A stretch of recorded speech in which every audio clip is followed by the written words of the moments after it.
Kesalahan terbesar yang dilakukan orang saat belajar bahasa Inggris dan mungkin salah satu kesalahpahaman yang paling umum adalah orang kira mereka harus belajar bahasa Inggris dan saya mengatakan jangan belajar bahasa Inggris, tapi hiduplah di bahasa Inggris. Nah, maksudnya kayak gimana? Oke, saya jelaskan. Apa arti belajar dan bagaimana orang memandang belajar?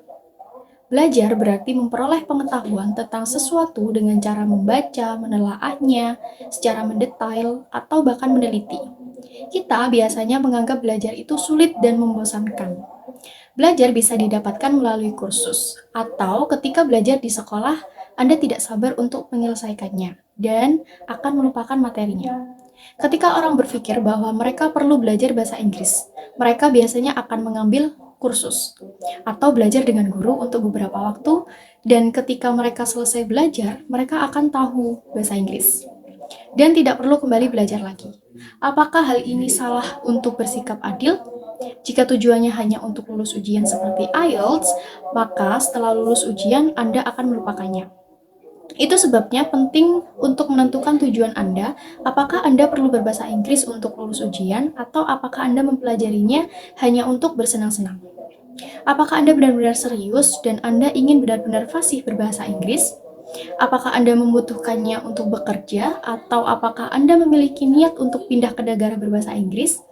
Banyak orang membutuhkannya untuk bekerja, perlu lulus ujian IELTS. Jadi, mereka belajar untuk itu, mereka mendapatkan band, dan mereka hanya bersantai dan berhenti karena itu adalah tujuan mereka. Anda dapat mencari level tertentu dalam berbahasa Inggris, dan bahkan mungkin level yang sangat bagus. Tapi, untuk apa? Jika Anda berhenti berlatih dan menggunakan bahasa Inggris, keterampilan Anda akan memburuk. Tentu saja Anda bisa istirahat dari belajar. Jika Anda pergi sebulan tanpa mengucapkan sepatah kata pun dalam bahasa Inggris dan tidak mendengarkan apapun dalam bahasa Inggris, maka akan baik-baik saja. Tapi jika kebiasaan ini berlanjut menjadi 1 tahun, kemungkinan besar Anda harus berlatih beberapa keterampilan lagi, terutama berbicara, dan Anda mungkin lupa beberapa kosakata. Itu sebabnya saya lebih suka hidup bahasa Inggris. Apa yang saya maksud dengan hidup bahasa Inggris? Anda perlu mengelilingi diri Anda dengan bahasa Inggris, sehingga Anda tidak punya pilihan selain menggunakannya. Anda perlu memasukkannya ke dalam hidup sedemikian rupa sehingga tidak terasa seperti belajar lagi. Tetapi hanya bagian dari kehidupan sehari-hari atau bagian dari rutinitas Anda. Dengan cara ini, Anda tidak akan melupakan bahasa Inggris, dan dengan cara ini Anda tidak akan kehilangan keterampilan bahasa Inggris Anda. Sebaliknya, jika hanya akan meningkat setiap hari sedikit demi sedikit, mungkin bahkan tidak menyadari kemajuan Anda karena itu akan menjadi hal yang konstan. Tapi, tandai kata-kata saya suatu hari nanti. Anda akan diberitahu bahwa bahasa Inggris Anda hebat dan Anda akan kagum dengan bahasa Inggris Anda. Dan kamu akan menyadari, tapi tunggu bagaimana ini bisa terjadi. Dan itulah indahnya menjalani bahasa yang Anda tingkatkan tanpa menyadarinya. Meskipun mungkin tidak mudah pada awalnya karena membutuhkan sedikit usaha dan disiplin, tetapi itu akan sangat berharga. Karena Anda tidak bisa berhenti belajar dan menggunakan bahasa, bahkan mengharapkannya, tetapi pada level yang sama. Pernahkah Anda mendengar pepatah, jika Anda tidak menggunakannya, maka Anda akan kehilangannya? Nah, keterampilan itu perlu dipertahankan. Ketika mempertahankan keterampilan, jika Anda ke perguruan tinggi, mereka tidak sabar untuk menyelesaikan studinya, dan tetapi ketika mereka melakukannya, biasanya menerapkan semua yang akan mereka pelajari. Hal ini membantu mereka mempertahankan dan meningkatkan keterampilannya. Anda perlu mempertahankan bahasa agar tidak hilang sama seperti keterampilan lainnya, baik itu memainkan alat musik atau mengendari mobil. Setelah istirahat besar, Anda perlu melatih keterampilan Anda sekali lagi. Anda tidak perlu melupakan mereka sepenuhnya, tetapi mereka menjadi lebih buruk. Nah, itu sebabnya orang selalu menemukan diri mereka dalam lingkaran setan saat belajar bahasa Inggris. Tetapi tidak benar-benar fasih dalam belajar. Menjadi fasih berbahasa Inggris adalah tujuan bagi banyak orang. Tetapi jalan yang mereka pilih untuk sampai ke sana seringkali bukanlah jalan yang akan membawa mereka ke sana. Maksud saya, pola pikir yang digunakan orang untuk belajar bahasa dan pendekatan itu sendiri. Mari kita ambil keluarga saya sebagai contoh. Kami tinggal di Ukraina, dan Anda akan sangat jarang melihat turis. Dan menemukan seseorang untuk berbicara bahasa Inggris itu juga sangat sulit. Tentu saja, Anda bisa mengambil kursus dan berpartisipasi dalam klub berbicara.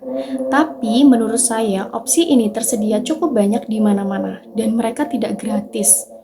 Keluarga saya seperti hidup di dunia kecilnya sendiri di mana kami menonton dan mendengarkan hal dalam bahasa Inggris. Saya menggunakan bahasa Inggris untuk Instagram saya menulis postingan dan memposting cerita dalam bahasa Inggris. Dua channel kami dalam bahasa Inggris dan saya membaca semuanya dalam bahasa Inggris.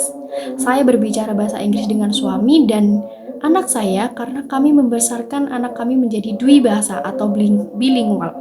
Namun jauh di belakang ketika saya mendapatkan pelajaran tentang Cambly, saya bekerja dengan pelatih aksen dan saya mengambil kursus aksen. Saya berpartisipasi dalam kelompok belajar bahasa Inggris dan klub berbicara. Saya mendapatkan banyak teman yang dapat berbicara bahasa Inggris termasuk penutur asli. Anda tahu saya membicarakan hal ini secara lebih rinci dalam video saya yang berjudul Bagaimana Saya Bisa Menjadi Fasih Berbahasa Inggris. Jadi, bahkan jika Anda tinggal di negara di mana tidak ada yang berbicara bahasa Inggris dan Anda tidak memiliki siapapun untuk berlatih, Anda masih bisa hidup bahasa Inggris.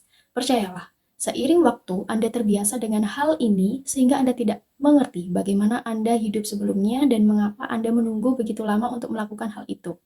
Suami saya misalnya, ia tidak pernah memiliki tujuan untuk belajar dan menjadi fasih berbahasa Inggris. Tetapi ia tidak keberatan ketika saya memintanya untuk membuat 2 channel dalam bahasa Inggris dan menonton sesekali berbicara dalam bahasa Inggris. Dia tidak pernah memeriksa kata-kata atau berlatih dengan sengaja. Dia hanya bertanya kepada saya tentang hal-hal yang ia minati. Dan sekarang bahasa Inggrisnya berada pada level yang cukup baik untuk orang yang belajar secara pasif.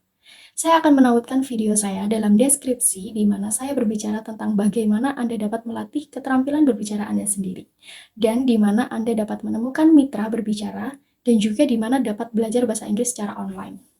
Dan terakhir, saya ingin mengatakan bahwa satu hal yang sangat penting yang perlu Anda pelajari adalah menikmati belajar bahasa Inggris sambil berbicara dan menemukan cara Anda untuk bersenang-senang dengannya. Karena jika menurutmu melakukan semua ini terlalu berlebihan dan terasa membebanimu, kamu tidak akan bertahan. Oke guys, sekian untuk video kali ini dan semoga bermanfaat bagi kalian. Jika memang seperti itu, jangan lupa suka video ini dan bagikan dengan teman-teman kalian. Tonton lagi dan lagi sampai 10 kali berturut-turut. Sampai jumpa. Dan jangan lupa tingkatkan keterampilan diri.